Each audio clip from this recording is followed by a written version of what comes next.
Tout le malheur des hommes vient d'une seule chose, qui est de ne pas savoir demeurer en repos dans une chambre, disait le philosophe Pascal. On va être un peu plus optimiste et on va partir du principe que c'est possible. Mais comment?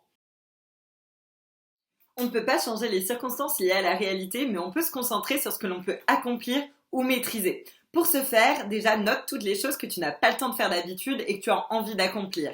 Ne fais pas qu'y réfléchir, note-les. D'après une étude menée par un professeur en psychologie, ça augmentera tes chances d'atteindre tes objectifs de près de 40%. Pourquoi? Parce que ça nous ancre dans la réalité, ça nous force à prioriser, ça nous engage vis-à-vis de nous-mêmes et c'est un premier pas vers l'action. Ensuite, tu peux te fixer un plan pour réaliser tes activités dans le temps. Il y a une étude qui a été publiée par un journal en psychologie britannique qui a démontré qu'écrire quand et où aller faire du sport, ça augmentait tes capacités à réaliser cette activité sportive de près de 56%. Concrètement, tu peux te fixer des semaines thématiques pour explorer certains domaines. Donc par exemple une semaine artistique où tu testes le dessin, la peinture, ou encore une semaine cuisine où tu te prends pour Cyril Lignac. Tu peux également réaliser ces activités sur une période plus longue, sous la forme de défis pendant 30 jours par exemple. Dans les moments d'ennui profond, notre réflexe à tous, c'est de consulter Insta, Messenger ou Twitter. Dans un livre intitulé Out of My Skull, The Psychology of Boredom, les auteurs expliquent que les smartphones offrent une solution tentante, mais seulement temporaire.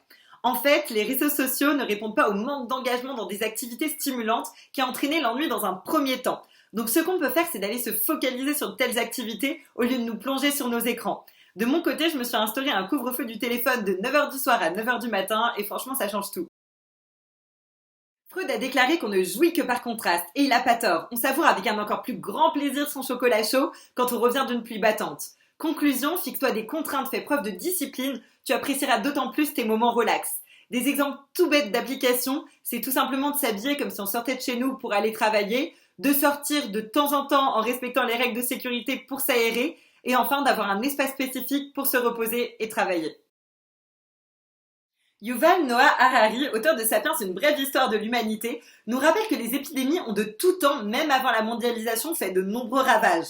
Pour autant, notre plus grande force actuellement réside dans la capacité des sociétés à coopérer pour faire face à ce danger commun. À notre échelle, on peut s'entraider au lieu de se replier sur nous-mêmes.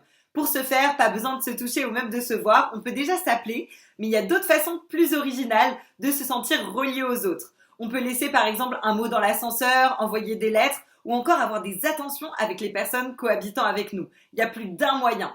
Et de plus, d'après une étude menée en 2010, ça rendrait plus heureux, donc pourquoi s'en priver? Si tu vois maintenant les choses un peu différemment et que tu te sens moins blasé, n'hésite pas à communiquer. Parce que les émotions, tout comme le virus, ça se transmet à vitesse grand V. Et si tu as d'autres conseils à partager, tu peux les indiquer dans les commentaires. Merci.